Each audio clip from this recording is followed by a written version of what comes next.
that will become too hot to handle, as you will see. 1191, Muhammad Ghori goes back. He comes to India, he's defeated, he goes back. 1192, 1 year later, Muhammad Ghori assembles an army of 120,000 mercenaries, assassins, and again attacks Delhi Ajmer Prithviraj Chauhan. And this time, Ghori captures Prithviraj Chauhan and executes him. Prithviraj Chauhan falls. And with that falls this kingdom of Ajmer and Delhi, captured by Muhammad Ghori in the year 1192 and annexed to the Ghurid Empire. Post this victory, Muhammad Ghori decides to establish Delhi as the new capital of his entire Indian conquered territories. The entire Indian province of the Ghurid Empire, the capital was set up in Delhi. Delhi ever since has been the epicenter of all politics till date. Muhammad of Ghori had many slaves, and you know what he did? He appointed one of his slaves, whose name is Qutubuddin Aibak, as the viceroy of Delhi, governing the entire Indian subcontinent territories. Qutubuddin Aibak, in the name of Ghori, starts ruling this entire area within India. Ghori goes back to Afghanistan.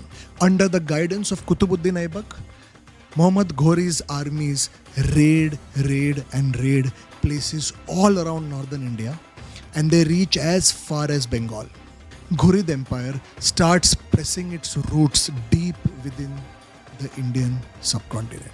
And what were they doing? By capturing these places, same modus operandi of Mahmud of Ghazni. Same to same. Destroy temples, kill Hindus, convert them, pick up young boys and girls, sell them in the slave market, everything same. Of course, there are many gory details about what these Islamic invaders used to do, but I am not keeping that as a part of this video series. We will definitely take it up in future. So now, Ghori's armies are creating havoc across India, setting fires everywhere. From 1192, the year when Prithviraj Chauhan fell, from there till 1206, these attacks, these raids continued. Qutubuddin Aibak was ruling within India under the leadership of Ghori, who was sitting in Afghanistan. In 1206, that is the beginning of the 13th century, Muhammad Ghori was killed by his own people. You see, there is this trend. Same thing happened with Muhammad bin Qasim, and same thing is happening with Muhammad Ghori, and same thing happens across this entire storyline. When invaders from the west attack us, they become strong, and then one of their own people kills and murders them, and then they rise to the throne, and their dynasty continues. This cycle continues. Pathetic.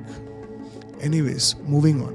Once Ghori dies, then what happens to this entire huge Ghurid empire that was set up? It's completely divided amongst Muhammad Ghori's slaves. He had various slaves appointed as viceroys of various provinces which were a part of the Ghurid empire. They all break up, and individually, each of these slaves starts ruling independently their own respective territories. Who was the viceroy in India at that time? Qutubuddin Aibak. He therefore becomes the first sultan to rule Delhi.